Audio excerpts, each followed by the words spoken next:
Bueno, vamos a hablar de este tema, de esta decisión política con Raúl de la Torre. Raúl, ¿qué tal? Buenas tardes. ¿Cómo te va, Fernando? Raúl, pero, a ver, secreto, porque nadie sabía esto, sorpresa por parte de algunos interesados y algún sector que afecta directamente, pero explícame, ¿qué era la ONCA y qué es esta nueva unidad de manejo de subsidios?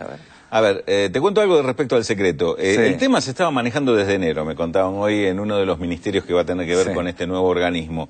Y tenía varias alternativas sobre la mesa. La presidenta de la Nación fue ella la que decidió, y ahí sí sorprendió a varios que no sabían, en definitiva, ni el momento ni qué era el camino que se iba a adoptar. Claro. ¿Por qué se venía discutiendo el tema de modificar la ONCA? Porque la ONCA es un organismo creado en el año 96, como decía hoy Boudou en la conferencia de prensa que dio, que fue creado en el momento que el Estado se estaba retirando, es decir, un Estado que se retiraba de todo tipo de controles, de regulaciones, y la ONCA era una oficina, por eso se la llamó Oficina Nacional Administrativa, no tenía funciones muy relevantes. Después, con el tiempo, y sobre todo a partir del año 2003, 2004, con el gobierno de Néstor Kirchner, se necesitó que el Estado volviera a tener un rol relevante en todo lo que tiene que ver con el control y el comercio agropecuario, y se le dio a esta oficina atribuciones para las cuales no había sido creada. Claro. Por eso es que fue creciendo la ONCA y mereció también las críticas, muchos cuestionamientos de diversas entidades agropecuarias, porque sentían que había un organismo que de repente aparecía como controlándolo cuando su función era otra. A partir de noviembre de 2009, junto con la creación del Ministerio de Agricultura, se empezó a reordenar esto, y ahí te diría que empezó el proceso de transformación de la ONCA, que iba a terminar en esta sustitución por un nuevo organismo. ¿Y esto qué hace? A ver, explícale al productor que está en el interior y dice, a ver, ¿cómo me va a controlar esto? ¿Me va a controlar o no? ¿Qué va a hacer? A ver, hay dos funciones fundamentales que tenía la ONCA y que va a heredar esta nueva unidad ejecutora. Uno es el tema que tiene que ver con los subsidios. Ajá. Las compensaciones que se le pagan a diversos sectores, sobre todo para evitar que el aumento de los precios internacionales repercuta en la canasta familiar. Esto te diría que es una tarea que se hizo mucho más preponderante, mucho más importante a partir de la crisis internacional y lo que está pasando con los precios de los alimentos a nivel mundial. Evitar esa repercusión interna. El otro es el control del comercio exterior. Se lleva un registro de operadores de exportaciones y sobre esos exportadores se tiene determinado control. Esto que hacía la ONCA lo va a seguir haciendo esta nueva unidad. Hay una gran diferencia con esto, es que esta unidad va a tener una jerarquía muy superior.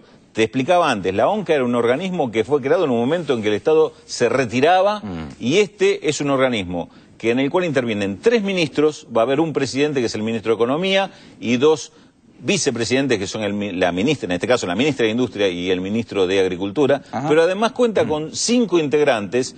Y acá, prestar atención, quiénes van a ser los integrantes de esta nueva unidad. El secretario de Comercio Interior, aquellos que se ilusionaban que se corrían algunos personajes como Guillermo Moreno, les contamos que sigue teniendo participación. El secretario de Hacienda, por lo que tiene que ver con los recursos, el secretario de Agricultura y el secretario de Industria. Además del titular de la AFIP. Es decir, que Echegaray y la AFIP va a tener un control directo sobre el tema evasión impositiva. Es decir, se reúnen todas estas funciones que estaban muy dispersas, se coordina entre las distintas tareas y se le da a un organismo que va a tener mucho mayor peso para ejecutarla. Cada uno en sus funciones específicas, pero todos en conjunto. Lo cual me parece que, además de significar un ordenamiento en la tarea, le da mayor transparencia seguramente a esto, porque cada uno va a estar en su tarea específica, pero sobre todo mayor peso, mayor jerarquización. Vamos a ver cuáles son las reacciones a medida que se conozcan cuáles son los alcances que tiene este nuevo organismo. No se va Moreno y queda más fortalecido Boudou, que hace 20 días todo el mundo decía que se iban. También. Sí, bueno,